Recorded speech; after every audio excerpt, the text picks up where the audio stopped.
திருச்சிற்றம்பலம். தென்னாடுடைய சிவனை போற்றி, எந்நாட்டவருக்கும் இறைவா போற்றி. அனைவருக்கும் வணக்கம்.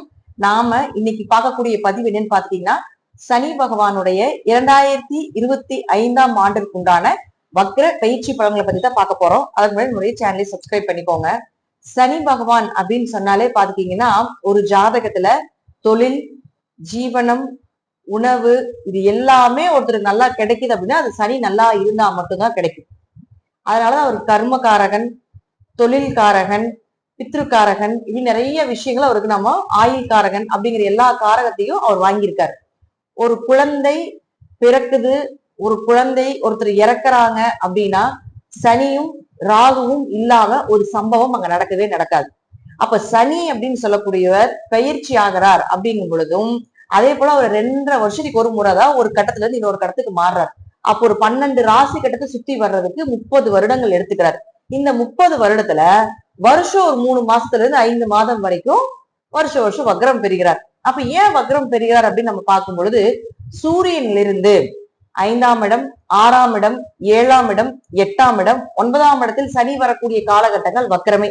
இதுல 5ஆம் இடமும் 9ஆம் இடம் பெருசா நம்ம எடுத்துக்க வேண்டியதுல பெரிய பவர் கிடையாது. ஆனா 6, 7, 8 இது நீங்க உங்க ஜாதத்துல பார்த்தாலே தெரியும். சூரியன் நிக்கிற வீட்டுல இருந்து 6ஆம் இடம், 7ஆம் இடம், 8ஆம் இடத்தில் சனி இருந்தால் கண்டிப்பா அது வக்ரமே. அப்போ ஒருத்தருக்கு ஏன் வக்ரம் ஆகுது அப்படின்னு பாத்துட்டோம்னா, இந்த பிறவியில சனி அப்படிங்கிறவர் கர்மகாரகன். இந்த பிறவியில அவர்களுடைய நல்ல கர்மாவாக இருந்தாலும் சரி, தீய கர்மாவாக இருந்தாலும் சரி, அதை முழுமையாக அனுபவிக்கவே அவர் பிறந்திருக்கார் அப்படிங்கிற அமைப்பு உண்டு. ஏன்னா வருஷத்துல 12 மாசம் இருந்தும் ஏன் அந்த 3 மாசத்துல மட்டும் குழந்தை பிறக்குது? அப்ப அந்த 3 மாசத்துல கோச்சாரப்படி சனி வக்ரமா இருக்கக்கூடிய காலகட்டங்கள்ல பிறக்கக்கூடிய எல்லா குழந்தைகளுக்குமே சனி வக்ரம் தான் இருக்கும்.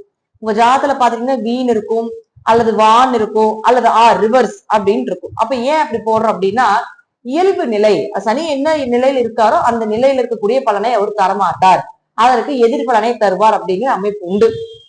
அப்போ இதுல இன்னொரு விதிவிலக்குகளும் உண்டு. யாருடைய ஜாதகத்துல சனி பகவான் பாத்தீங்கன்னா மேஷத்துல, கடகத்துல, சிம்மத்துல, விருச்சிகத்துல இந்த 4 வீட்டுல சனி இருந்து வக்ரம் பெற்றால் யோகத்தை வாரி வழங்கி கொண்டே செல்வார். அதே போல லக்கணத்துக்கு மறைஞ்சு 6, 8, 12 இருந்தாலும் யோகத்தை வாரி வழங்குவார். அது அந்த தசாபுத்தி காலகட்டங்கள்லயோ அல்லது இது போல வருடம் வரக்கூடிய பயிற்சி காலகட்டங்களே ஈஸியா சம்பாதிப்பாங்க. ஆனா கடின உழைப்பாளி, கடுமையான உழைப்பாளி. சனி ஒருத்தருக்கு வக்ரம் சனி நல்லா இருந்தாருன்னு வச்சுக்கோங்களேன், அவர் முதலாளி. சனி வக்ரமாக இருந்தால் அவன் வேலைக்காரன். அதுதான் உண்மை. கடுமையா வேலை நம்ம செய்வோம், யாரு என்ன அப்படின்னு பார்க்காம, எந்த எதிர்பார்ப்பும் இல்லாம கடுமையா உழைச்சு கொட்டுவோம். ஆனா என்னதான் நம்ம கடுமையா உழைத்தால் நமக்கு ஒரு பெயரோ புகழோ மதிப்போ, அந்த வேலைக்கு உண்டான சம்பளமோ, அந்த வேலைக்கு உண்டான ஒரு உயர் பதவியோ எதுவுமே கிடைக்காது. நீங்களா யோசிக்கலாம், நம்மளை விட திறமை கம்மியா இருக்கிறவங்க எல்லாம் நம்மளை விட மேல போயிட்டு இருக்கான், ஆனா நம்ம இதே நிலையில இருக்கிறோமே அப்படின்னு பாத்தீங்கன்னா உங்க ஜாதகத்துல சனி வக்ரமாக இருக்கும். நீங்க கடுமையா உழைப்ப போட்டாலும் ஸ்மார்ட் ஒர்க்கர் அப்படின்னு நம்ம சொல்றவங்க எல்லாம் நல்லா மேல போயிட்டு இருப்பாங்க. பட் நீங்க கடுமையான உழைப்ப போட்டாலும் உங்களை கீழே தான் வச்சிருப்பாங்க, வேலைக்காரர்கள் மாதிரிதான் அங்க இருப்பீங்க. ஆனா அப்படியே இருந்தாலும் அதற்கு பலன் இல்லை அப்படிங்கிறது இந்த சனி வக்ரம். அப்போ இந்த பிறவில தன்னுடைய கர்மா நல்ல கர்மாவாக இருந்தாலும் சரி, தீய கர்மாவாக இருந்தாலும் சரி, அதை கழித்து விட்டு செல்வதற்காக சனி வக்ரமாகி பிறந்திருக்கிறார். இன்னொரு விஷயம் என்னன்னு கேட்டீங்கன்னா, அப்ப 40 வயசு வரைக்கும் ரொம்ப கஷ்டப்படுவாங்க வேலையில. யாருதான் இந்த 40 வயசு வரைக்கும் என்ன நடக்கும்னா, யாருக்கு உழைச்சு கொண்டாலும் சரி, வீட்டுக்காக இருந்தாலும் சரி, குடும்பத்துக்காக இருந்தாலும் சரி, குடும்ப உறவினர்களுக்காக இருந்தாலும் சரி, தொழில் பண்ணக்கூடிய இடமாக இருந்தாலும் சரி, நண்பர்களாக இருந்தாலும் சரி, அண்ணன் தம்பி எந்த உறவுகளுக்கும் நீங்க எதிர்பார்க்காம செய்வீங்க. ஆனா எல்லாருக்குமே நீங்க ஒரு வேலைக்காரனாக மட்டுமே கண்ணுக்கு தெரிவிங்க.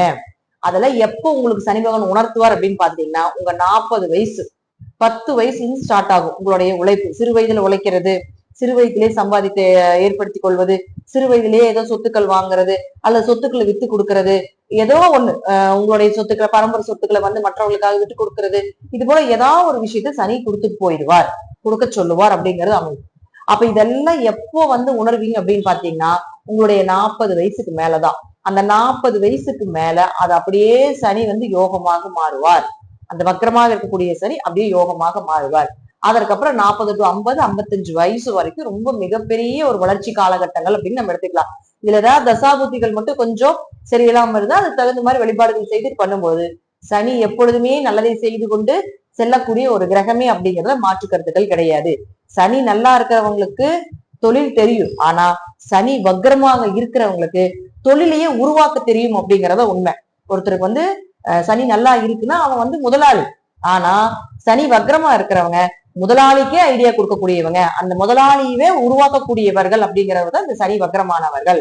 சோ அதனால சனி வக்ரமாக இருந்தால் நல்லதே. 40க்கு மேல மிகப்பெரிய உயர் பதவிகளும் உயர்ந்த இடத்திலும் செல்லக்கூடிய ஒரு அமைப்பை 40 வரைக்கும் அனுபவத்தை கொடுத்து 40க்கு மேல மிகப்பெரிய விஷயத்த உங்களுக்கு அவர் கண்டிப்பா கொடுத்துட்டு போவார். இப்ப நான் சொல்லக்கூடிய இடத்துல, அதாவது மேஷத்துல, கடகத்துல, சிம்மத்துல, விருச்சிகத்துல எல்லாம் உங்களுக்கு சனி இருந்தால் இப்ப சிறு வயதுல இருந்து ஒரு யோகத்தை அதை அப்படியே மாற்றி கொடுக்கும் அப்படிங்கிற அமைப்பு உண்டு. ரெண்டாவது என்னன்னா, வக்ரம், எந்த கிரக வக்ரமாக இருந்தாலும் ஒரு பிடிவாத குணங்கள், வக்ரம்னால இரட்டிப்பு தன்மை. அப்ப சனி வக்ரம்னா இருந்ததுன்னா அது உங்க லக்கணத்துக்கு, உங்க ராசிக்கு எத்தனாம் அதிபதியோ அது எல்லாமே உங்களுக்கு இரட்டிப்பா கிடைக்கும்.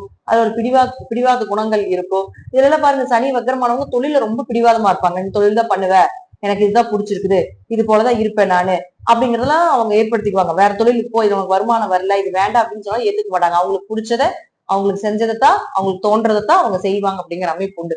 சோ அதனால சனி வக்ரமாக இருக்கக்கூடிய ஜாதகர் இந்த வருடம் வரக்கூடிய இந்த 3 மாத காலங்கள்ல உங்களுக்கு யோகத்தையும் கொடுத்துட்டு போவார் அப்படிங்கிறது அமைப்பு. மத்த 9 மாதங்கள் வரைக்கும் 18 மாசம் 9 மாசம் சும்மா இருந்தாலும் கூட இந்த சனி வக்ரமாக இருக்கக்கூடிய காலகட்டங்கள்ல மிகுந்த யோக பலனை கண்டிப்பாக கொடுப்பார் அப்படிங்கிறதுல மாற்று கருத்துக்களுக்கு இடமே கிடையாது அப்படிங்கிற அமைப்பு உண்டு. இப்ப நம்ம ஒவ்வொரு ராசிக்கும் உண்டான சனி வக்ர பயிற்சி தனிப்பட்ட முறையில ஜாதக ரீதியாக என்ன பண்ணும் அப்படிங்கறத நம்ம முழுமையா பார்க்கலாம். கன்னி ராசிக்குண்டான சனி பகவானுடைய வக்ர பயிற்சி பலன்கள் எப்படி இருக்கும் அப்படிங்கறத நம்ம முழுமையா பார்க்கலாம். கன்னி ராசியை பொறுத்த வரைக்கும் பாத்தீங்கன்னா, சனி பகவான் யாரு அப்படின்னா உங்களுடைய ஜாதகத்துல 5 மற்றும் 6ஆம் அதிபதி. அப்ப அவர் என்ன செய்வார் அப்படின்னு பாத்தீங்கன்னா, 7ஆம் வீட்டுல போய் இருக்கார். அப்ப பொதுவா 5 குடையவரும் 6 குடையவரும் 7ஆம் வீட்டுல இருக்கும் பொழுது பொதுவான பலன் நம்ம அப்படின்னு எடுத்துக்கிட்டோம்னா, குழந்தைகள், திருமணம் இதெல்லாம் சிறப்பா இருக்கக்கூடிய ஒரு அமைப்பை ஏற்படுத்தி கொடுக்கும். அதே போல கடன் சார்ந்த விஷயங்கள் நிவர்த்தியாவது, நோய் சார்ந்த விஷயங்கள் நிவர்த்தியாவது அப்படிங்கறத சனி இங்க இருக்கக்கூடிய காலகட்டங்களை செய்யக்கூடிய ஒரு பலன். இப்போ இதுவே வக்ரம் ஆகிறார். அப்போ வக்ரம் ஆகும் பொழுது ஜூலை மாதம் 13ஆம் தேதியிலிருந்து நவம்பர் மாசம் 28ஆம் தேதி வரைக்கும் என்ன செய்வார் அப்படிங்கிறத நம்ம பார்க்கணும். உங்க ஜாதகத்துல சனி பகவான் வக்ரமா இருக்காரான்னு பாருங்க. பாத்துட்டீங்கன்னா வி, வா அப்படின்லாம் போட்டிருப்பாங்க, ஆர் அப்படின்லாம் போட்டிருப்பாங்க. இப்படிதான் இருந்ததுன்னா வக்ரம் ஆயிருக்கார் அப்படிங்கிற அமைப்பு உண்டு. அப்போ இது போல நம்ம 2 விஷயத்தை எடுக்கணும். சனி வக்ரமானவர்களுக்கு ஒரு பலன், சனி வக்ரம் இல்லாதவங்களுக்கு ஒரு பலன் அப்படிங்கிற அமைப்பு உண்டு. அப்போ சனி வக்ரமாக இருக்கின்றார் அப்படின்னா உங்க ஜாதகத்துல இந்த காலகட்டங்கள்ல குழந்தை சார்ந்த விஷயங்கள் சக்சஸ் ஆகிறது, குழந்தைகளுடைய தேவைகளை பூர்த்தி செய்யறது, குழந்தைகளுக்கு உண்டான நல்ல நல்ல விஷயங்களை நீங்க சேர்த்து வைக்கக்கூடிய சேஃப்டி அமௌண்ட் அப்படிங்கறது எல்லாமே ஏற்படுத்தி கொடுப்பதற்கான ஒரு வாய்ப்புகள், திருமணம் அமைந்து வருவது, எதிர்பார்த்த வரன் நல்லபடியா அமைஞ்சு வர்றதுக்குண்டான ஒரு வாய்ப்புகள், வியாபாரம் செழிப்பா இருக்கிறது, கடன் சார்ந்த விஷயங்கள் விலகுவது, நோய் சார்ந்த விஷயங்கள் விலகுவது, இதெல்லாம் உண்டு.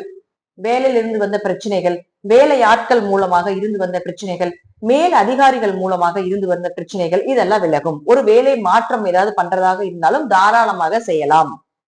அப்போ இவர் யார் அப்படின்னு பாத்தீங்கன்னா, சனி உங்களுக்கு 5, 6 குடையவர், குல தெய்வத்தை சொல்லக்கூடியவர் சனி பகவானே.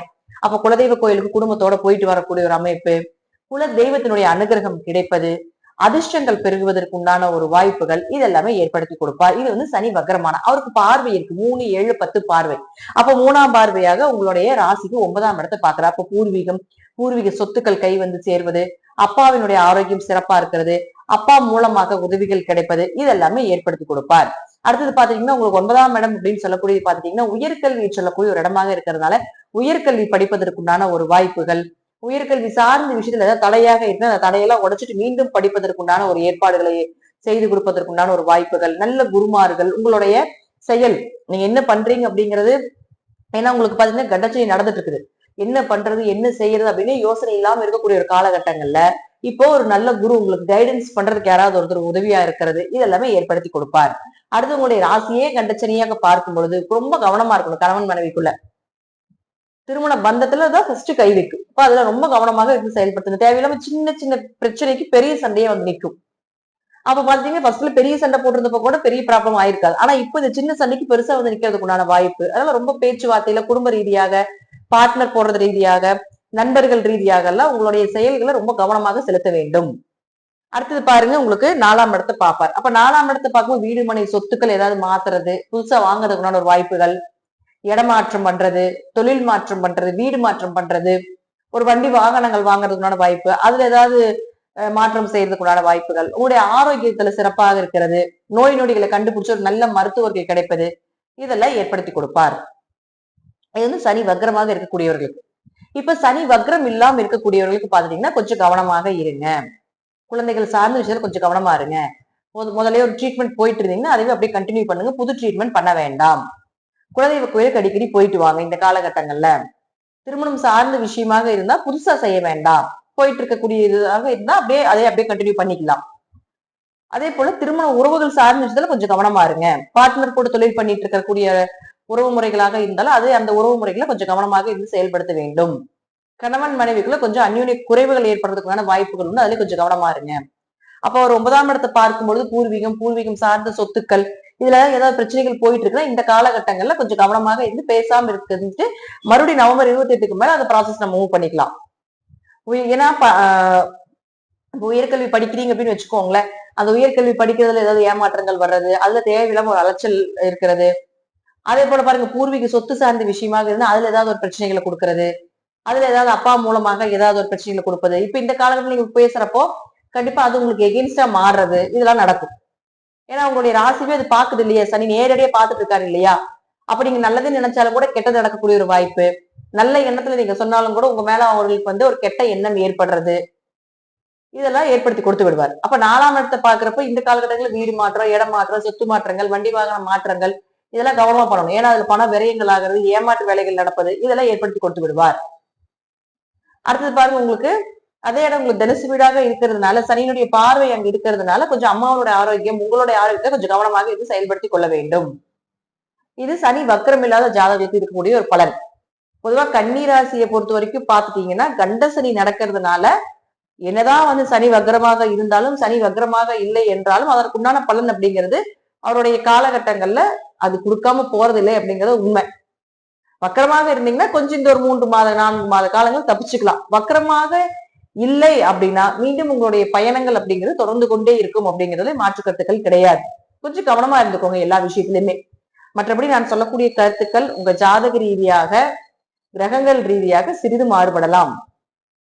இதற்கு மேல இறைவன் அப்படின்னு சொல்லக்கூடிய ஒரு சக்தி உண்டு. அது உங்க ஜாதகத்துல உங்களுக்கு உதவி செய்யக்கூடிய தெய்வங்கள், உங்க ஜாதக தசாபுத்திக்கு உண்டான தெய்வங்களை சரணடையும் பொழுது கிரகங்கள் ரீதியாக வரக்கூடிய அத்தனை பிரச்சனைகளுக்கும் ஒரு நல்ல தீர்வு அப்படிங்கிறது நிச்சயமாக ஏற்படுத்தி கொடுப்பார் அப்படிங்கிறது முற்றிலும் உண்மை. நன்றி. மீண்டும் ஒரு நல்ல பதிவுல சந்திக்கலாம். திருச்சிற்றம்பலம், தில்லையம்பலம், ஸ்ரீ நரசிம்ம துடிகளை சரணம்.